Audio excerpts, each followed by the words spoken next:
Estamos aqui de cócoras hoje, Bianca Rocha, Fabiana Garcia, e a gente está trazendo hoje um convidado muito especial. Muito, né? Que faz... É um convidado querido do coração. E que é o embrião, né, do De Cócoras. Exatamente. Né? Ele foi o nosso embrião. Por causa dele, de uma demanda desse nosso convidado, que o De Cócoras surgiu, né? A ideia do De Cócoras surgiu. Que é o Perguntas e Respostas. Então, para quem não conhece, a gente há algum tempo, acho que desde fevereiro desse ano, a gente tem semanalmente a gente responde, né, a perguntas e respostas, uma caixinha de perguntas que a gente abre nos stories do Instagram, tanto o da Bianca quanto no meu. E a gente responde perguntas sobre parto, gestação, pré-natal, curiosidades, pós-parto. Né? A gente tem respondido. E hoje, então, a gente abriu uma caixinha especial para a gente responder gravando aqui no De Cócoras. E temos algumas perguntas aqui, tem umas que vai dar para responder, outras não. A gente está tentando responder umas perguntas de um assunto mais geral, né? A gente até tinha pedido para não responder, mandar resultado de exame, essas coisas, porque não dá para a gente fazer isso, né? Perguntas mais genéricas, Por né? isso que hoje eu tenho cola, ó. Então, aqui que estava tudo no celular, né? E o celular... Eu colei aqui, né? Vamos lá, começando. Então, a gente vai começar... A primeira pergunta... Então, não está por ordem, tá? A gente vai lançando as perguntas. Depois, a gente vai fazer de novo um episódio assim, né? De perguntas e respostas. E aí, a gente vê se as pessoas querem que a gente fale o nome delas, né? Que a gente vai deixar anônimo. Exatamente. Porque a gente não perguntou porque a gente não perguntou. Então, se você quiser que fale, a gente vai dizer a pergunta vindo da cidade tal. Lá de Sorocaba. Que mandou você pode mandar um beijo para sua mãe, para o seu pai. Para aparecer aqui do De Cócoras. A gente vai tentar responder aqui. E aqui, gravando assim, eu acho que dá para a gente ser se estender um pouquinho mais sobre cada assunto, porque lá... no Perguntas e Respostas são 15 segundos. 15 segundos, a gente tem que ser rápido e rasteiro. Aqui a gente pode falar um pouquinho mais profundo. Né? Então, vamos lá. A primeira pergunta. Ai, meu Deus. Quantos partos já fizeram juntas? Vamos lá. Conta, matemática. Muito difícil de saber, porque não tem... A gente não contou. Porque primeiro que a gente não contou e depois a gente não é um número... não é sempre o mesmo número, assim, todo mês. Então, vai variando. Então, vamos lá. A gente não tem essa estatística, né? A gente não é organizada de ter feito o primeiro ano. A gente tem até as anotações dos partos, assim, mas a gente ia ter que ter lá, voltar no caderno e contar tudo. Bom, vamos lá. São 7 anos juntas, né? 7 vamos anos. Começar. E aí, 7 anos juntas... Quantos meses? 7 anos. 7 vezes 12. 7 vezes 12. Vai, 7 Bianca, vezes 2. 7 vezes 2, 14. Aqueles numerozinhos da Nazaré, entendeu? Aí dá 84 meses. E se pegar uma média mais ou menos aí de uns, 6 partos, às vezes mais, às vezes menos... Aí 6 vezes 80. 6 vezes. A gente vai mudar de pergunta. Dá 500, né? Uma média de 500 partos, em 7 anos, 500 mais ou menos partos. Isso. É pouco ou é muito isso? Eu não sei de dizer. Em 7 anos...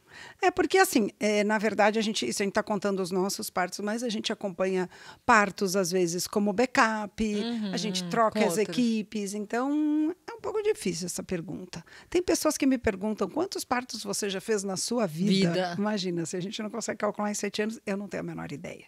Eu também não. É o suficiente. Eu sabia até me formar, porque você contava. Você estava ali na faculdade e falava, um parto. Comer 2, 10, 15, 20, 30. Acabou.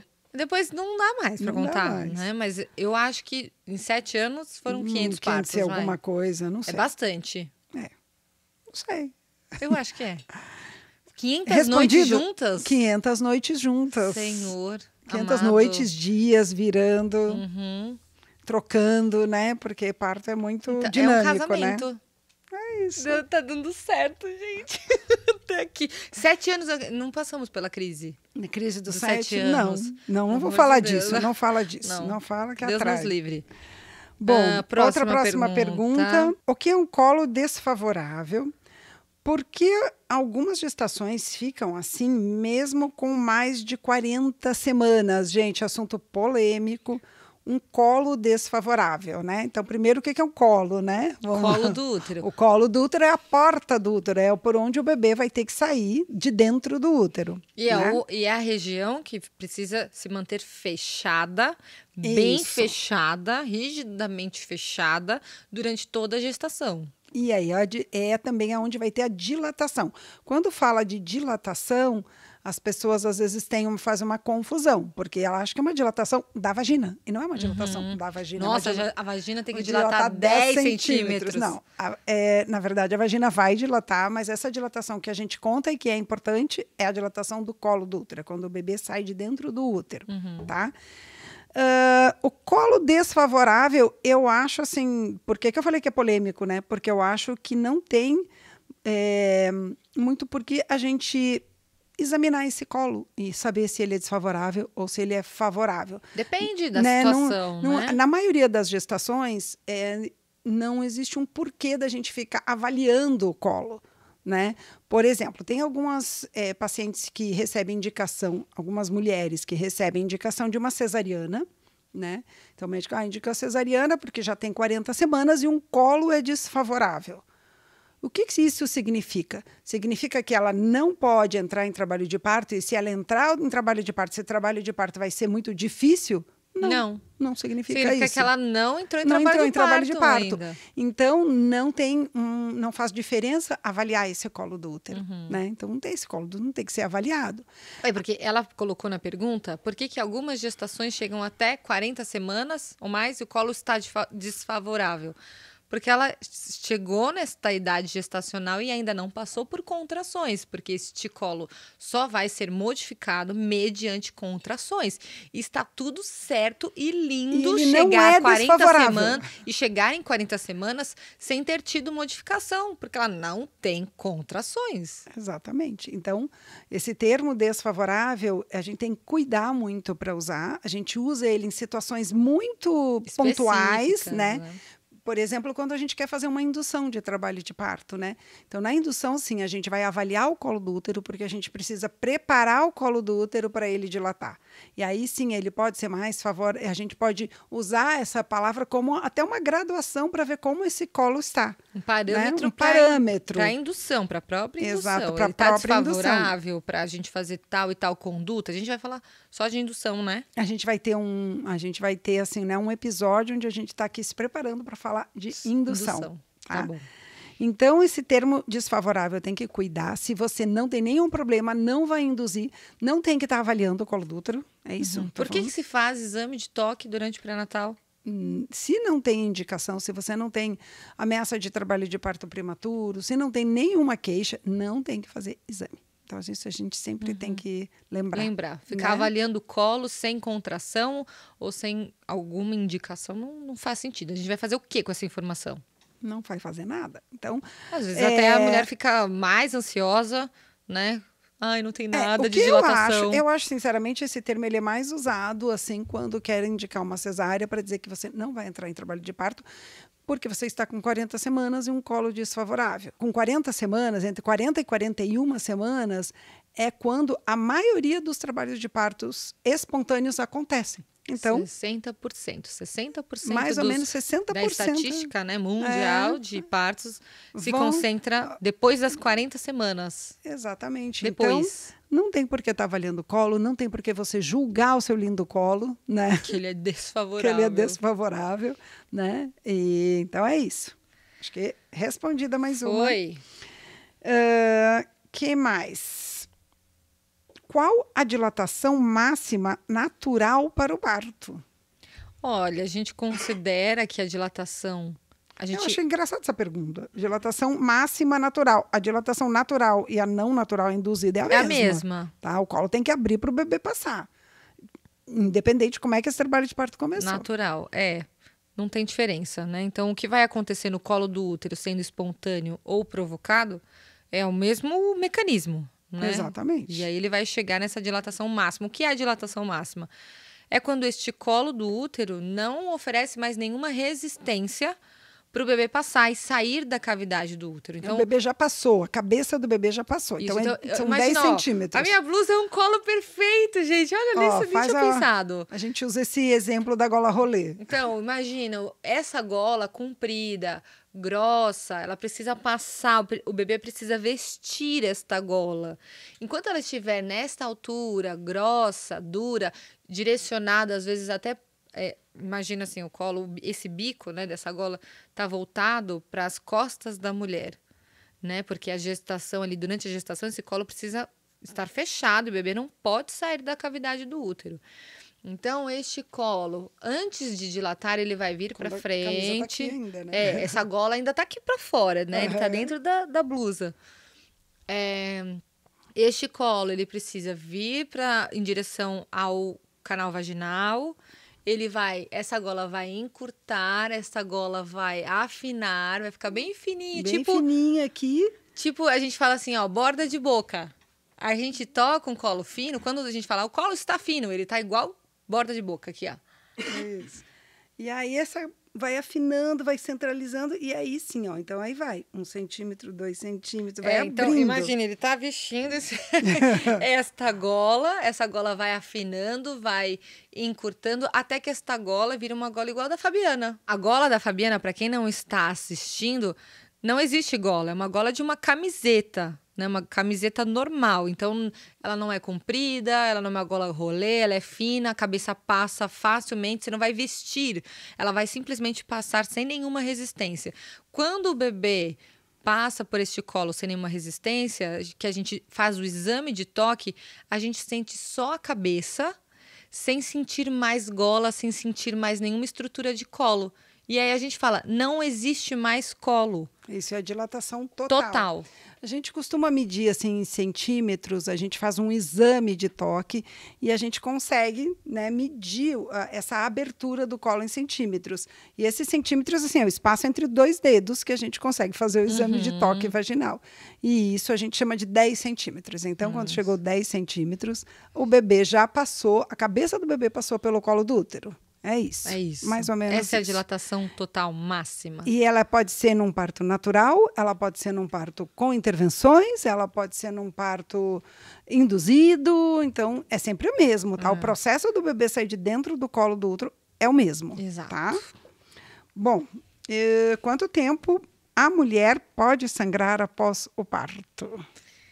Bom, ela vai ter ali, né, no pós-parto imediato, um sangramento mais intenso. Então, acabou de nascer o bebê, já começa um sangramento mais intenso, porque a placenta começa a descolar. Então, a placenta nasceu, ela vai ter um sangramento ali mais forte, né?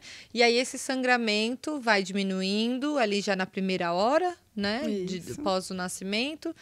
E aí, nos primeiros dias, é um sangramento um pouquinho mais forte, de início de menstruação. É uma menstruação, não, é uma menstruação mais forte. Né? E aí, fluxo mais forte, às vezes com bastante coágulos, né? Principalmente nos primeiros dias. E isso vai durar, assim, uns 30 dias, né? E esse 30 dias é interessante porque pode... parece que está parando, aí volta. Aí parece que está parando, porque ele depende muito da produção da ocitocina. A ocitocina, ela vai ser produzida quando o bebê está mamando, né? O hormônio que ejeta o leite, ele também contrai o útero. Então, essa é uma inteligência do corpo que eu acho muito bonita.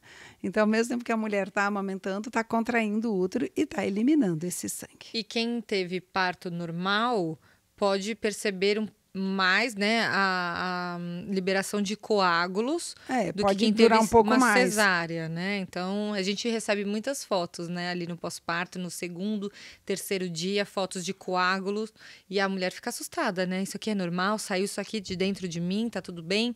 Tá tudo bem. Quem teve parto normal é uma liberação, né? O útero está expelindo naturalmente. Na cesárea, o cirurgião vai tirar ali com a mão tira um todo, pouco, né? Tira um pouco, faz uma limpeza ali. Então, sangra um pouco. Às vezes, as mulheres referem que sangra um pouco menos. Essa perda, né? Essa perda no pós. Mas é isso. A resposta é que dura aí uns 30 dias, é normal. E acho que é legal a gente falar às vezes por um que pouco ela mais. tá sangrando, né? Nesse pós. O que está sangrando? Elas não sabem o que então, sangra. Da onde vem esse sangramento? A placenta que eu ia mostrar aqui com a mão não dá, né? Então, tem que vamos explicar lá, para quem está só ouvindo. A placenta, ela tá grudada na parede do... Vou explicar rápido. Ela está grudada na parede do útero. E ela tem vasos que saem da placenta e entram na parede do útero. Quando a placenta sai, esses vasos eles ficam abertos, eles ficam sangrando e eles vão fechando aos pouquinhos. Ficam como se fosse uma ferida. Isso. No formato do que era a placenta. Uma ferida dentro do útero. Mas não é um machucado, tá? Porque essa palavra ferida ela é bem confusa dentro da ginecologia. Então, não é um machucado. É só o leito placentário, onde a placenta estava grudada. Aí esses vasinhos vão fechando, eles vão fechando e vão sangrando cada vez menos, conforme o útero vai contraindo. Por isso que a ocitocina é importante. Então, e aí vai... A ocitocina é o que faz contrair e fechar. Isso. Né? E tem mulheres que sangram menos, tá? Se você sangrou menos, não é anormal. Se sangrou um pouquinho mais de 30 dias, também não é anormal. Mas se é um sangramento que vem aumentando, aí você tem que conversar com o seu médico, porque daí não é normal. Tá bom?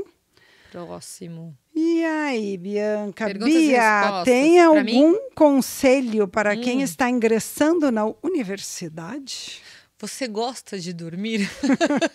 Se você gosta de dormir, desiste. Né? Por que você escolheu esta faculdade? Pense muito bem, porque é uma escolha em que a gente precisa dedicar a nossa vida, né? É uma escolha mesmo, assim, de prioridade. Eu vejo que é uma profissão em que a minha prioridade vai ser sempre o parto, né? E estar ali presente, disponível fisicamente, emocionalmente, no celular, no WhatsApp, né, final de ano. Então, é uma escolha de vida em que você vai, sim, dedicar. Né? Não é só dedicar, acho que você está dedicando também, né? Me fala se eu estou errada. Você está dedicando também a trabalhar numa causa. Isso, é uma missão. É uma missão, porque realmente o cenário do obstétrico no Brasil, ele não é, agora vamos falar a palavra, ele não é dos mais favoráveis, né?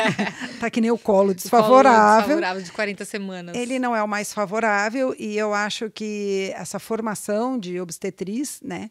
Ela que está mudando contra bastante. A maré, né? Está contra a maré e está ajudando a mudar esse cenário e trazer um pouco mais de saúde dentro da gestação, dentro de parto, né? Então, é uma profissão em que a gente não está só sendo inserida no mercado de trabalho.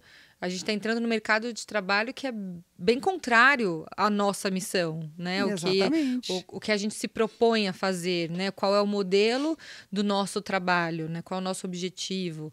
Então, eu acho que precisa pensar muito nisso, se essa é a sua missão, se você está disposta a dedicar a sua vida nessa quase uma militância, né? A gente está militando todos os dias, né? Todos os dias a gente está aqui. Esse podcast é uma militância, né? Para a gente tentar transformar um pouco esse cenário.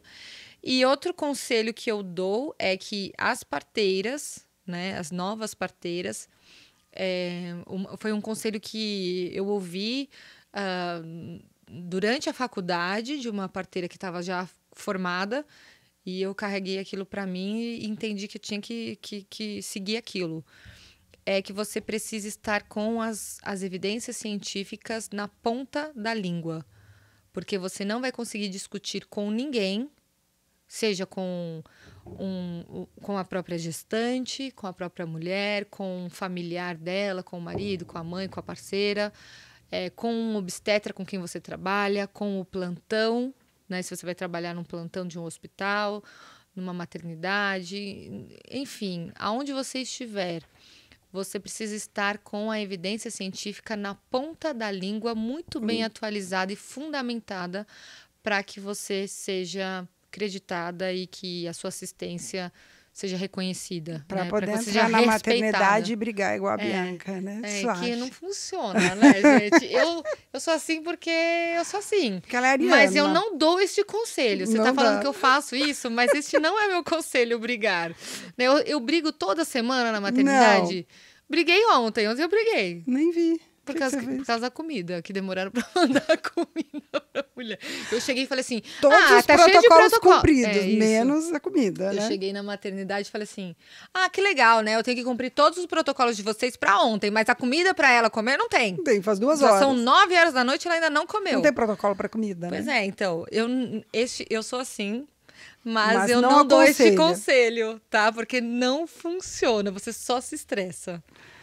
Ok, então... Ok, pronto, passado. Ainda quer continuar a faculdade?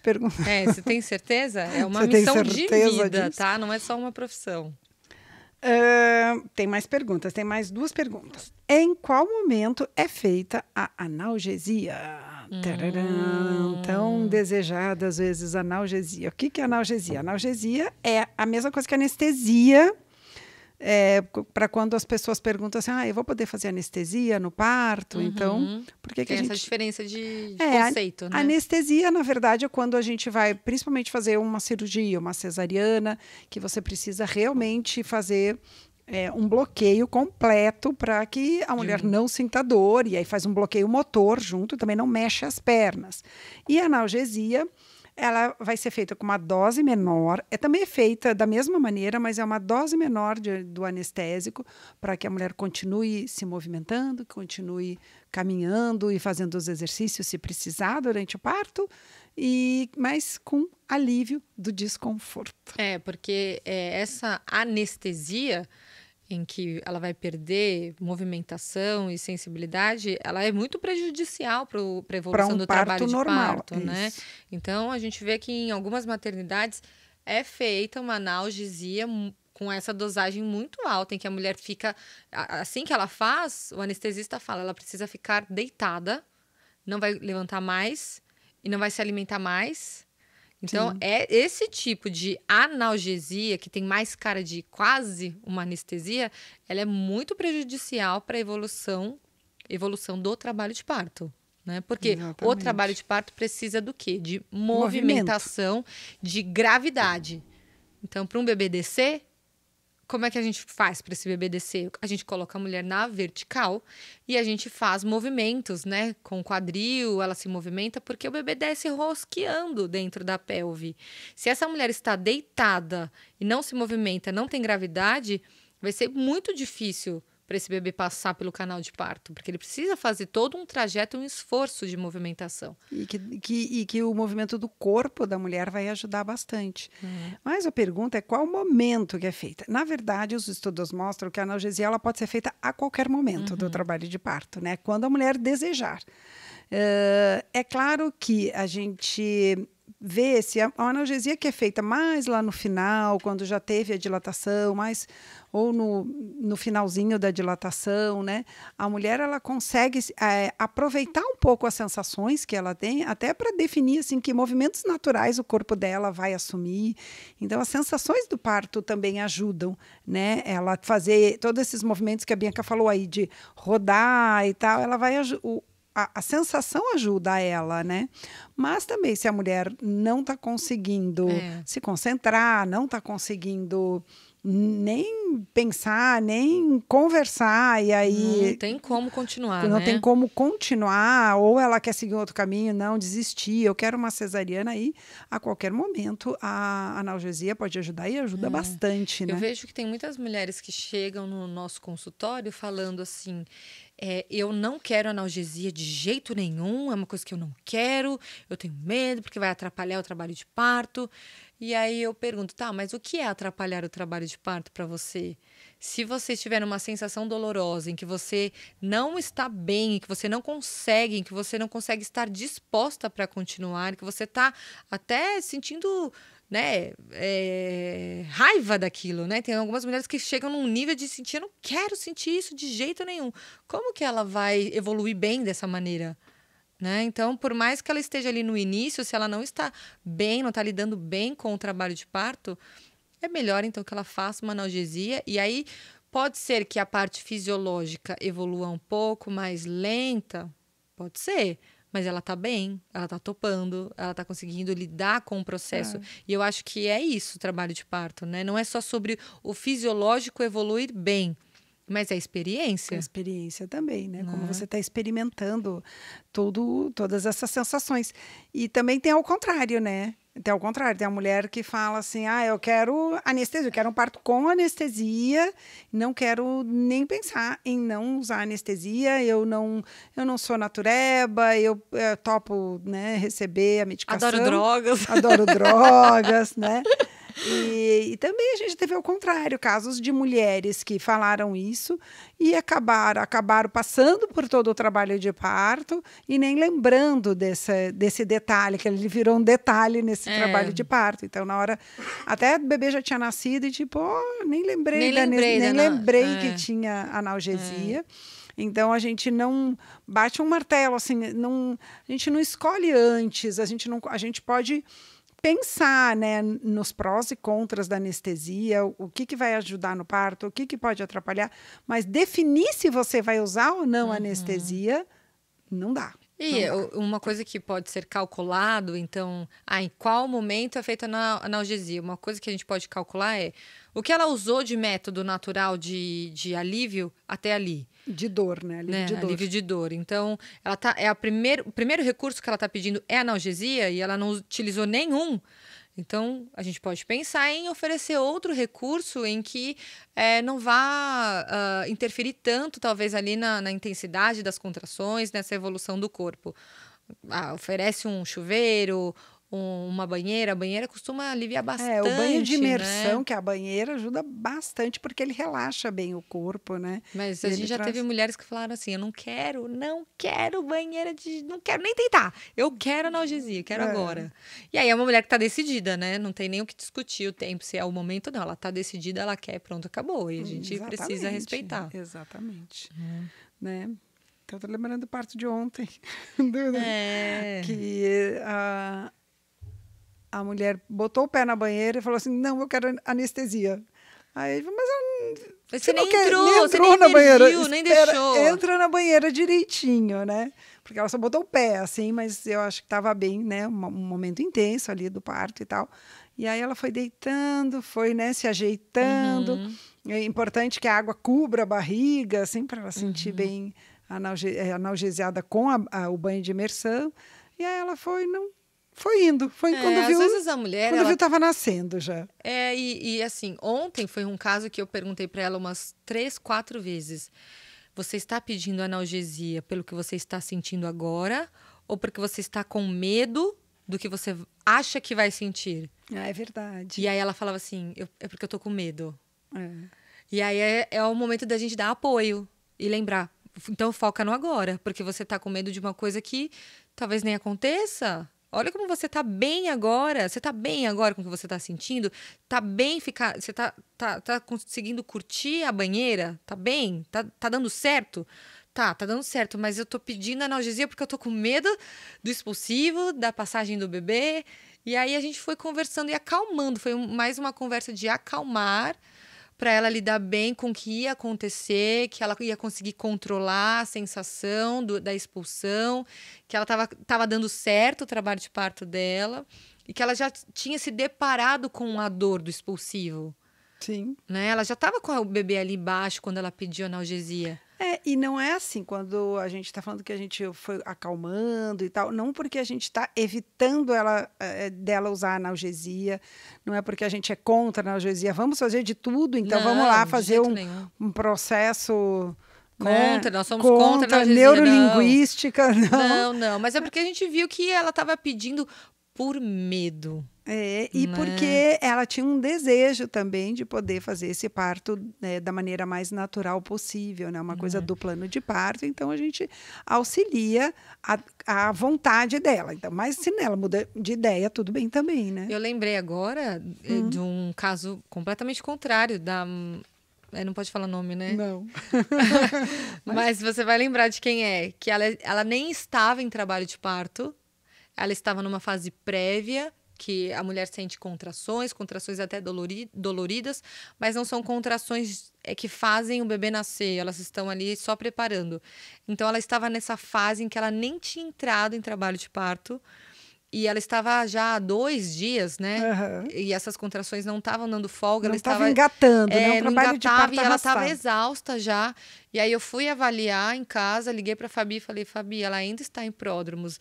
Ela está muito cansada, muito exausta. E essa fase prévia. Prévia, que ainda não dilata o colo do útero. Não dilata, não tem resultado para o nascimento, né? É uma fase preparatória, ela ainda não entrou. E aí liguei para a Fabi e discuti com a Fabi. E aí, o que você acha da gente fazer uma analgesia para ela pelo menos dormir Ela estava há 2 dias exausta, sem dormir. E aí a gente levou ela para o hospital. Ela estava com 2 centímetros de dilatação, em fase prévia. Ela topou, ela falou, não, eu não tô aguentando, ela pediu né? uma cesariana, na verdade. Verdade. Não era, ou eu faço uma cesárea ou não uma dá analgesia. pra continuar assim, não dá para né? continuar. Aí a gente fez, ela topou fazer uma analgesia. Em seguida nasceu. Ela dormiu um pouco, ela descansou, comeu, porque ela não estava conseguindo comer. Verdade. Então ela conseguiu assim recuperar o vigor dela. E aí, quando a gente foi avaliar depois de algumas horas, ela estava com dilatação total. E a gente tem uma foto dela que é sensacional, que ela tá, tipo, comemorando, assim, festa. Não acredito que eu tô com dilatação total. Exatamente. E nasceu muito rápido depois disso, muito né? Rápido, foi. Então, olha só que discutível, né? Qual é o momento certo de tomar uma analgesia. A gente precisa avaliar, a gente precisa saber fazer manejo, né, de parto. Quando a gente sabe fazer manejo de parto, de condução de parto, a gente vai usar as condutas e as intervenções na sua melhor maneira possível, para quem precisa, de maneira individual. Então, essa é uma pergunta que não dá para responder para todas as mulheres. Depende do seu caso, do seu parto, do seu corpo, do seu bebê. Exatamente. E depende também um anestesista preparado, né? A gente chamou um anestesista. Isso faz muita diferença. Para fazer condução de trabalho de parto, ou seja, a condução é ficar analgesiada enquanto está em trabalho de parto. Tem que ser um anestesista assim, realmente que segure a mão aí nas drogas, que seja um pouco, mesmo que daqui a pouco tenha que refazer um pouquinho de anestesia. Porque a analgesia, ela dura, em média, né? O efeito dela, 2 horas. Então, se essa mulher tomou muito cedo, dali 2 horas não nasceu. E aí a dor vai voltar. Ela vai pedir de novo pela dose. Então, vai ser mais medicamento, mais analgésico circulando naquele corpo. E aí, dali 2 horas, pode ser que ainda não tenha nascido. Então, tem que fazer mais analgésico. Então, conforme ele vai administrando, ele tem que ter esse cuidado para não interferir demais no trabalho de parto, na parte motora, para ela não perder movimentação. E nem aquele controle de fazer força. Que isso é muito importante. Isso está muito conectado com a analgesia. Mulheres que tomam analgesia que perdem a prensa abdominal e no finalzinho ali do expulsivo não consegue fazer força, né? Perde essa sensação. Algumas num grau maior e outras menor. Isso faz muita diferença. Isso é importante, o anestesista mesmo. Muito importante. Um dia a gente vai trazer, vamos falar com os anestesistas, que é muito legal, aqui, porque eles têm histórias muito legais. Porque as mulheres, também. quando elas tomam analgesia, elas olham pra gente e falam, vocês são umas bruxas. Chegou o meu anjo salvador. Chegou o Salvador. Muda até o nome do bebê pro nome do anestesista.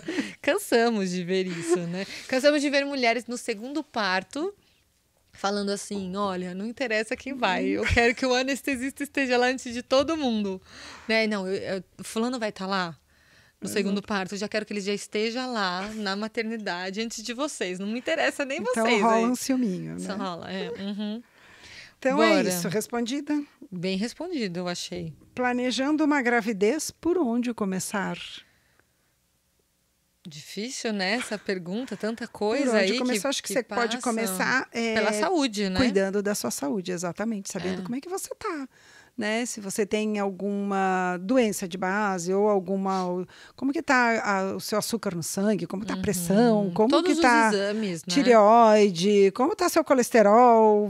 Como está? Você está acima do peso? Não está? Pensar nisso antes de tentar começar a engravidar, organizar o teu corpo, cuidar do seu corpo antes. Cuidar da sua rotina toda de vida, deixar né? o seu hábitos. Corpo saudável antes de tentar engravidar vai aumentar as suas chances de engravidar mais rápido. Exatamente. E vai já deixar com que o seu corpo grávido já esteja saudável. Quando ele engravidar, seja uma gravidez saudável, porque eu vejo que tem muitas mulheres que elas deixam para cuidar da saúde quando vê grávidas. Aí fala, agora eu vou parar de comer besteira, agora eu vou começar a fazer exercício, agora eu vou parar de fumar, de beber. Exatamente. Então, para que a gestação seja realmente saudável, que você tenha um ambiente saudável para gerar esse bebê e programar as células desse bebê, é importante que isso seja feito antes. E se é um casal tentando engravidar, né, cuidar do homem também. Hoje se fala um pouco mais de cuidar também da saúde do homem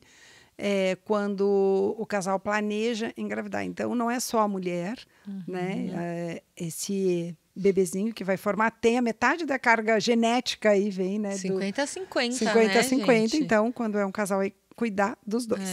Então, pensar nesse detox, né, que a gente pode fazer do nosso corpo, porque ele não é rápido, né? Não Você é rápido, acho detoxificar o seu pelo corpo. Pelo menos vai precisar aí uns 2 meses ou 3 meses. 3 meses, né? Pelo menos aí de uma alimentação Cuidados, mais saudável, né? Uma atividade física que vai mexer no seu metabolismo, o seu sono, né? Cuidar do seu padrão de sono, quantas horas você dorme, se você tem um sono reparador, manejo de estresse, né? Nossa, Bianca tá querendo que a pessoa fique na linha. Gente, ela perguntou, então eu não falei que tem que ter na ponta da língua, a parteira tem que ter na ponta da língua, a evidência científica. Agora, acho que é importante também cuidar... Não, gente, eu fiz um curso de programação metabólica da gestação, falando só disso. Então agora eu não vou falar, porque eu estudei? Estou estudando, gente. Então passe uma consulta com a parteira antes de você engravidar. Né? Mas é isso. E eu acho que tem uma outra parte bem importante de planejar uma gravidez, que é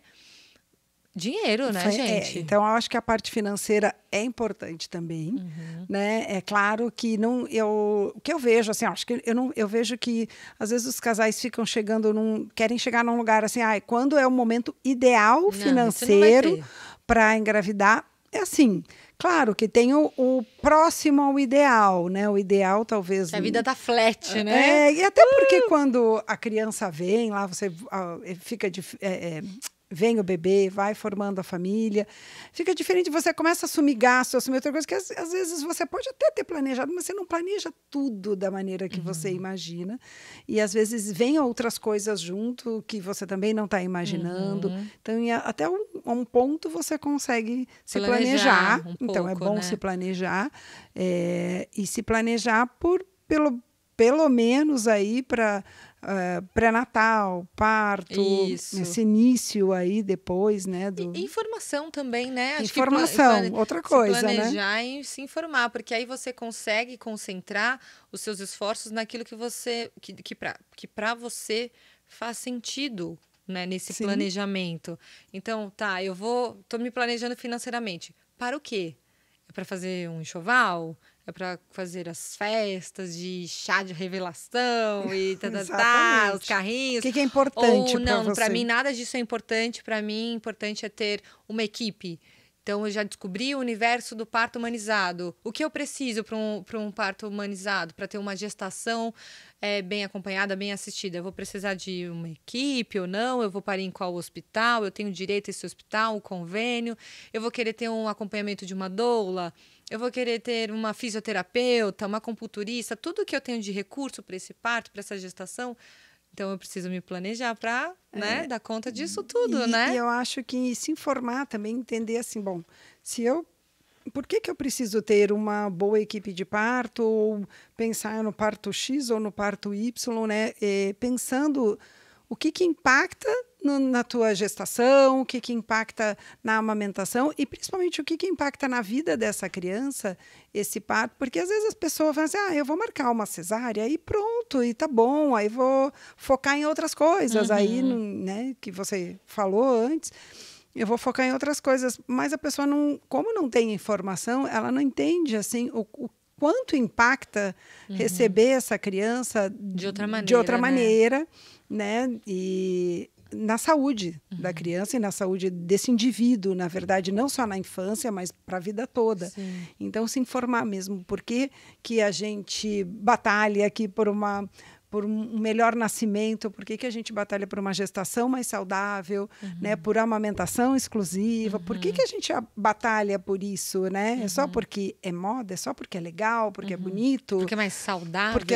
Não, a gente está batalhando nisso pensando realmente na vida inteira desse indivíduo, em tudo que isso vai repercutir na saúde dessa criança. Né? Eu acredito que fisiologicamente, o momento mais importante da vida de um ser humano é a gestação.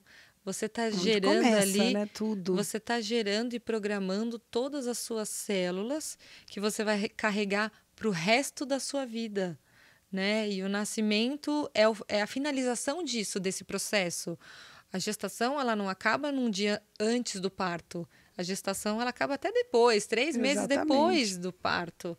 Então, este período da gestação, parto e o pós-parto, ele é crucial para o resto da vida daquele ser humano, né? De como ele vai viver, como vai ser esse organismo, né? A história, né? De vida, tá tudo ali, né? Nesse momento.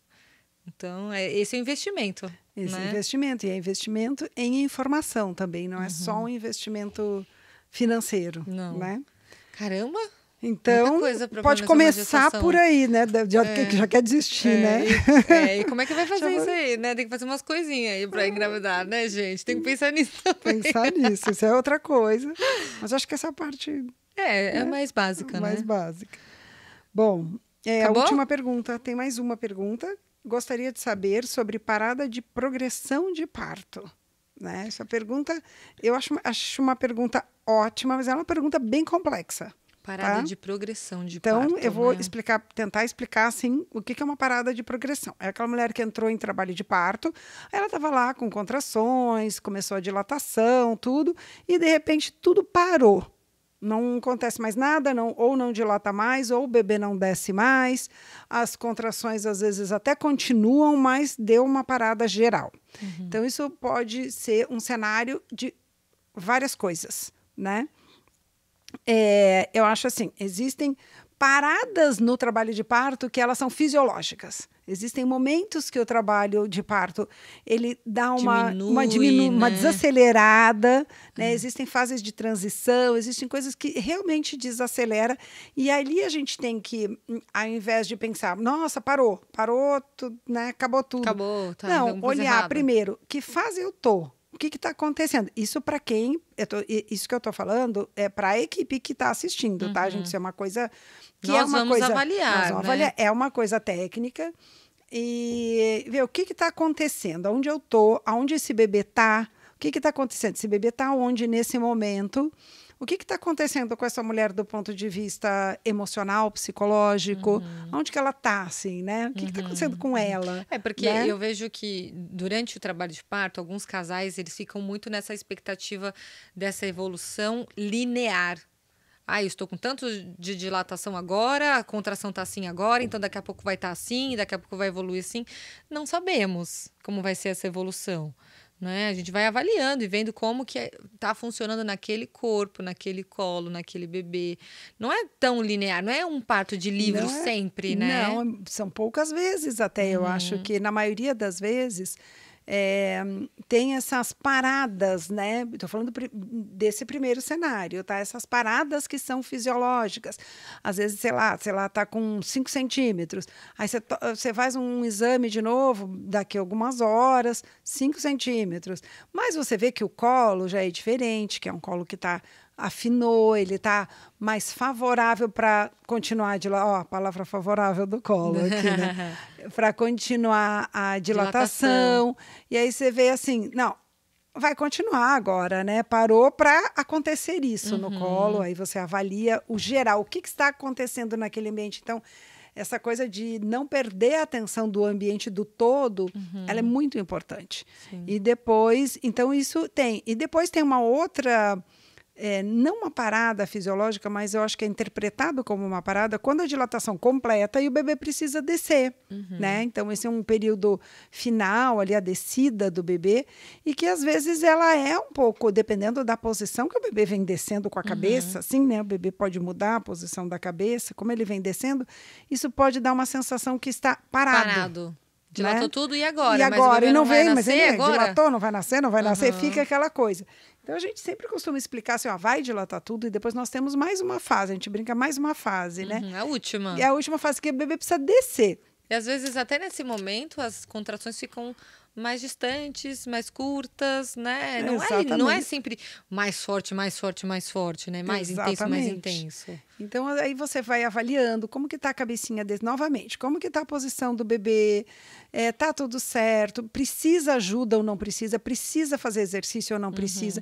Novamente, o que está acontecendo emocionalmente com essa mulher agora? Sim, Aonde porque que tem ela momentos tá? que a mulher, ela tá tudo certo, já dilatou tudo, o bebê tá ali embaixo, a gente já consegue, às vezes, né, Até olhando o ver. canal vaginal, já vê um cabelinho, mas ela está precisando tomar a posição de vou parir o meu filho. Ela precisa tomar essa decisão de vamos lá, vou me posicionar, eu vou fazer força mesmo, agora é a hora, vou fazer aquela força da vida. E às vezes não, ela não chegou nesse ponto de vou parir. Ela está elaborando aquilo, entendendo aquilo, respirando. Precisa ter o tempo do coração também, não é só o tempo do corpo. Exatamente. Né? Ela precisa ter aquele momento de virar e falar: é o meu filho, eu sou a mãe dele e agora eu vou parir essa criança. Isso vai acontecer por mim. Isso. Mas olha quantas coisas que tem, né? Então, eu estou falando primeiro desse cenário onde tem essas paradas, e essas paradas, elas são esperadas. Você tem que fazer uma avaliação disso, da parte física, da parte emocional, ver tudo que está acontecendo. Então, e isso não é uma parada. E muitas cesarianas são indicadas nesses momentos. Onde que você olhou ali, parou, vamos fazer, seu bebê não pode ficar Às parado vezes aqui até muito nem tempo. começou o trabalho de parto, nem começou, e já foi avaliada uma parada de progressão, porque ela estava numa fase prévia. Exatamente. Às vezes está numa fase prévia. Que é intermitente a fase prévia. Ela pode... Tem mulheres que passam a madrugada inteira com contrações, amanhece, parou tudo. Foi embora. E aí, quando isso acontece, elas falam: ai, parou tudo, acabou, o que aconteceu? Tem alguma coisa de errado. Não, normal, amanheceu, passou, foi embora. E pode acabar isso numa cesárea, por quê? Porque pode falar: olha, você teve a madrugada inteira de contrações e não dilatou nada. Não dilatou nada e parou. E parou. Contrações então, você não tem dilatação, seu colo é desfavorável e você vai fazer uma cesárea. Então, na verdade, ela nem entrou em trabalho de parto, né? É isso. Nem entrou.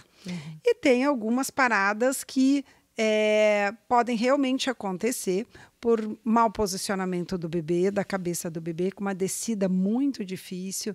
E aí a gente precisa ver e avaliar, isso vai ser bem individual, né? E pode existir também uma situação, que é uma situação rara, mas que ela é muito usada também como uma justificativa de cesárea, que é a desproporção cefalopélvica. Que a desproporção cefalopélvica é uma desproporção entre o tamanho da cabeça do bebê e o lugar que ele tem para passar na pelve da mãe. Né? Então, isso é uma situação bastante rara. Na maioria das vezes, diagnosticado errado. Isso acontece principalmente em bebês grandes, macrossômicos, né? Os bebês que são muito maiores do que o esperado para aquele tempo de gestação.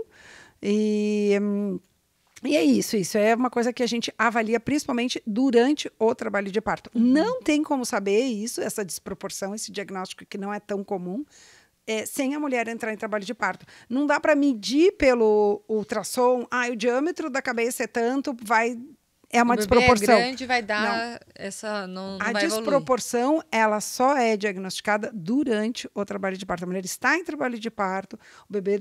Ali a gente fez um teste de trabalho de parto, ela teve contrações, o bebê teve dilatação, mas esse bebê não está descendo. E não está descendo depois da gente esperar. Da né? gente da esperar, gente dar a chance, fazer os exercícios de correção, de posição, que existem vários exercícios, existem várias técnicas. Então, essa parada de progressão que a gente fala de distócia funcional, né?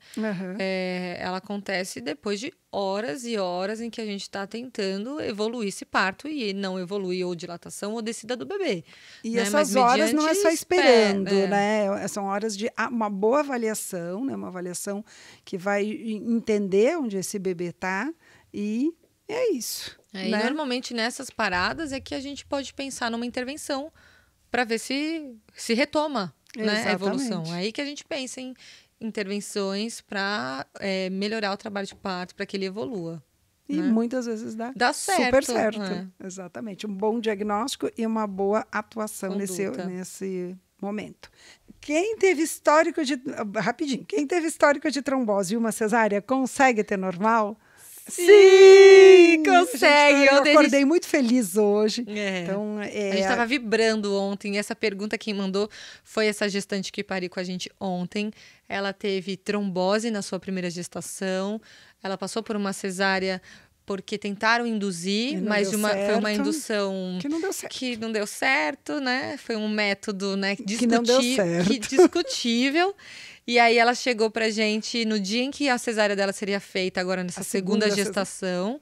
Chegou pra gente, mostrou os exames, o pré-natal, tudo, falando, olha, eu preciso de uma cesárea mesmo? E a gente falou, olha, de uma cesárea a gente ainda não sabe se você precisa, mas a gente pode tentar induzir o seu parto. E a gente começou a indução no dia seguinte, e ontem nasceu de um parto natural, lindo, maravilhoso, emocionante, a gente chorou, demais. A gente tá, né, em êxtase desse parto. Então, sim, pode. Recebemos o nosso convidado querido, estimado, perguntas e respostas aqui no De Cócoras.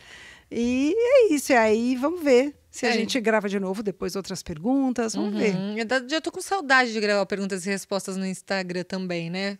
A gente pode voltar, verdade, né? Vamos voltar, então. Tá bom, combinado. Não na semana que vem, na outra. Beleza. Vamos voltando perguntas e respostas. Beleza? Obrigado, Bianca. Obrigado. De Cócoras no ar, mais um, junto com perguntas e respostas.